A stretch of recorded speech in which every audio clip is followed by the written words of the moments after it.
Hello guys, today I'm going to take you through the processing stages of the diversity visa program. To those of you who are not familiar with this page, here in this page I give you the right information you need to increase your chance of winning the green card lottery or the American lottery. Now, to give you a flashback about my previous video, the DV lottery is an opportunity provided by the US government to people who live overseas. Outside, they give them the opportunity to travel or relocate to the United States, live permanently and make family, and maybe possibly become US citizens someday in the future.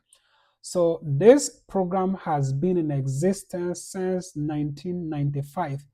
To those of you who still think the green card lottery is a scam, please, it's not a scam. Myself, I'm a beneficiary. I applied 3 consecutive times, and on the 3rd time, I was lucky, and I'm speaking to you from the US, the United States of America. So please, the green card lottery is not a scam. Make sure that you get the official website of the Department of State, which I will put it on top of this video. So please check out and make sure that you get the right information. Now, we are not going to go through all the processing stages. We are going to do one by one. And today, I'm taking you through the entry stage, which is the stage 1 of the green card lottery. It's also known as submission stage. Please note that this forms the foundation of your DV process.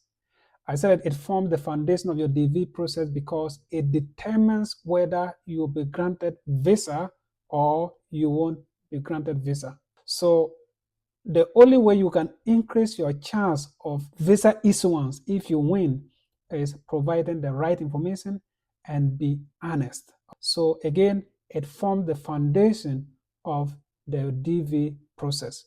So you don't get up one day to apply. The application period is usually 1 month period every year, and it's usually to beginning of November. This year has been a different thing altogether. October is past and we still haven't gotten an information regarding the application period.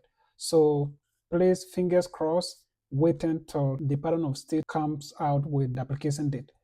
All right, so having said that, before you are qualified to submit your application, there must be 2 eligibility requirements that you must meet. So the eligibility requirement has to do with your country of birth and then your educational qualification or work qualification. Country of birth means the country where you were born will determine whether you are qualified to submit or not.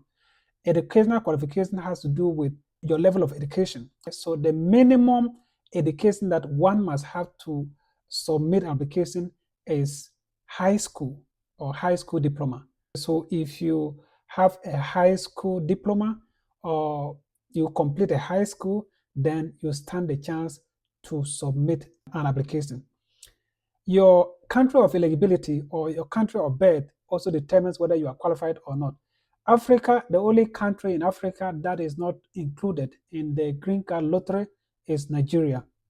Apart from that, any other country in Africa is qualified. You are free to submit an application if they open the application date. And then work qualification. So there are qualifying jobs that you must have an experience, at least a minimum of 2 years in the last 5 years at the time you are processing your green card lottery.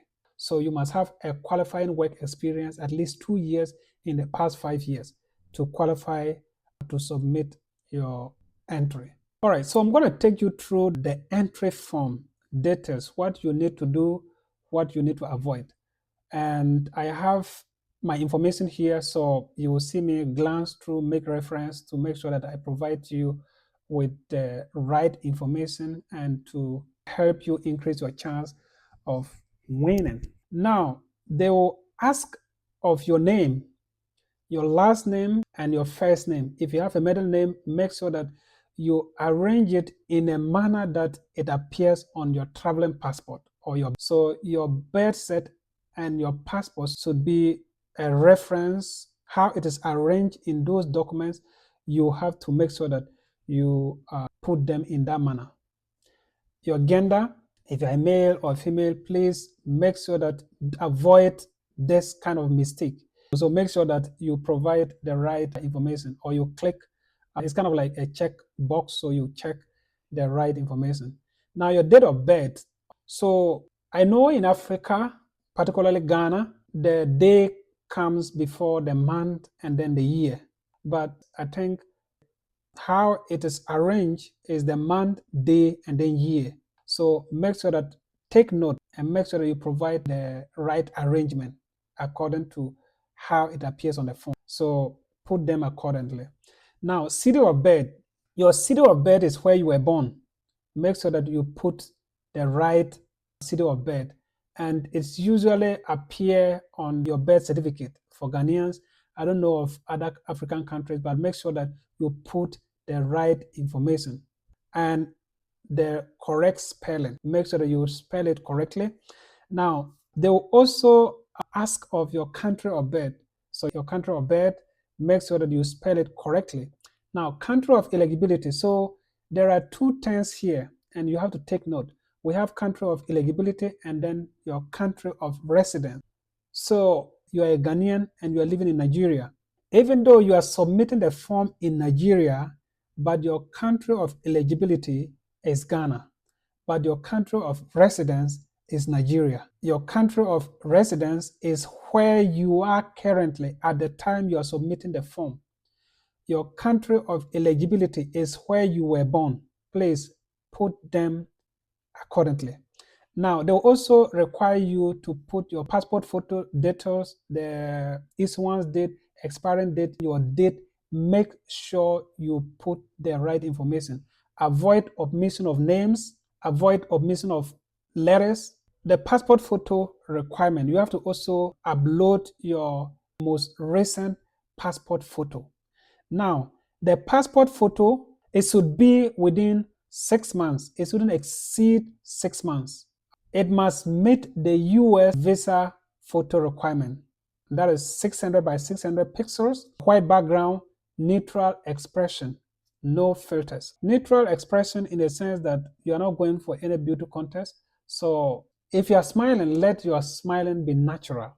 Let your facial expression be natural. No hat, no glass. Just, I think I will do a separate video to explain, to go into details what to do to make sure that you have the passport photo, to meet the passport photo requirement. Now, you are also required to put in your email, and you should put an email that you have access to. Your email address should be the one that is active and the one that you have access to. Your phone number is a choice. You can decide to put your phone number or not. So the minimum educational level should be a high school graduate. But if you have other, let's say you have a degree, you indicate that you have a first degree, second degree. If you're a PhD holder, make sure that you also include that you are a PhD holder. Marital status. A lot of people, I heard people say that if you submit your application as a single, you stand the chance of winning. I don't know where they get that information from. In fact, it's the other way around. It's rather when you are married and you apply as a principal applicant, and then your wife also apply as a principal applicant. Each of you add the other person as a derivative. If you have children, you also add them as derivatives. But if you are married, that's the only way that you can increase your chance of winning. And I will tell you why I say that. You are not allowed to submit two applications. The only way you can increase your chance is when you apply, you include your wife as a derivative. Now, your wife also applies, then he includes you as a derivative. If any of you wins, then the two of you goes. So that's the only time that you can increase your chance of winning. Apart from that, there's no other way that you can increase your chance of winning. If you're divorced, make sure that you indicate that you are divorced. If you're single, be honest. Like I said in the beginning of this video, you have to try to be sincere. The number of children, make sure that you indicate the number of children. If it's 2, 3, 4, 5, even if they are 10, please do them. That is unmarried children under the age of 21. You are allowed to add them. You have to also put their photo. If you submit an application as a man, you put your photo, you put your spouse passport photo, and then your children passport photo. You have to do that. So make sure that you have all this information before you go into the website to put in your application. The passport photo, I believe, is the reason why most people don't get selected, right?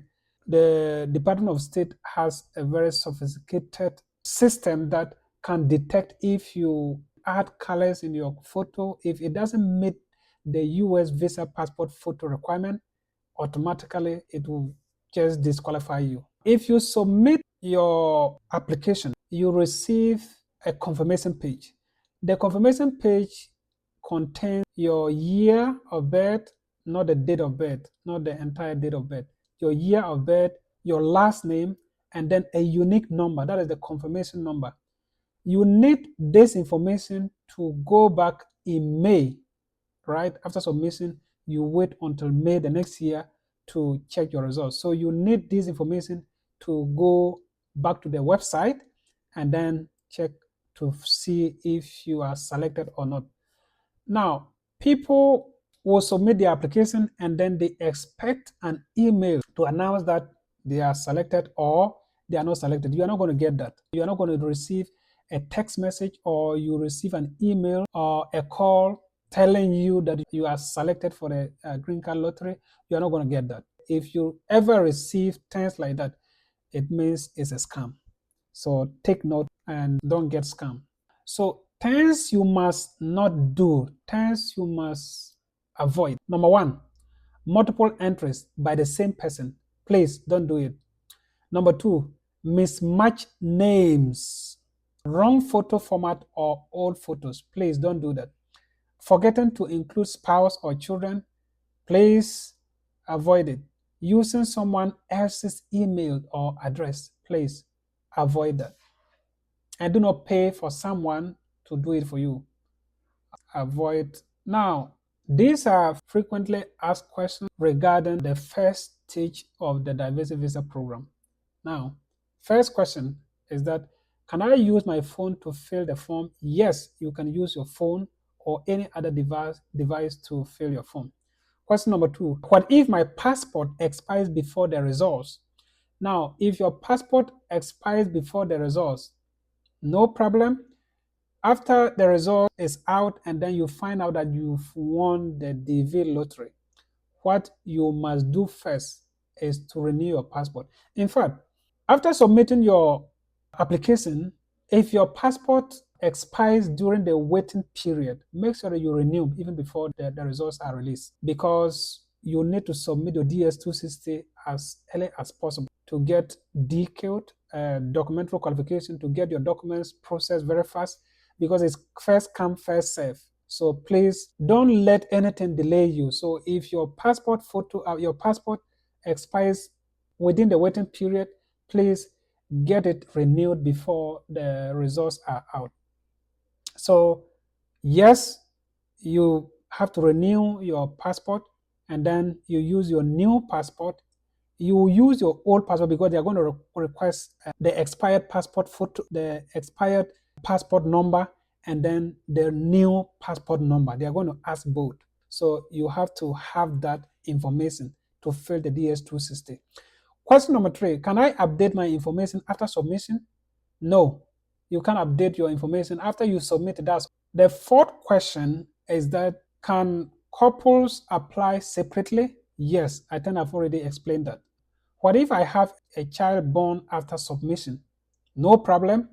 If you submit your application and then maybe the waiting period you have a child, no problem. The DS-260, you include that child.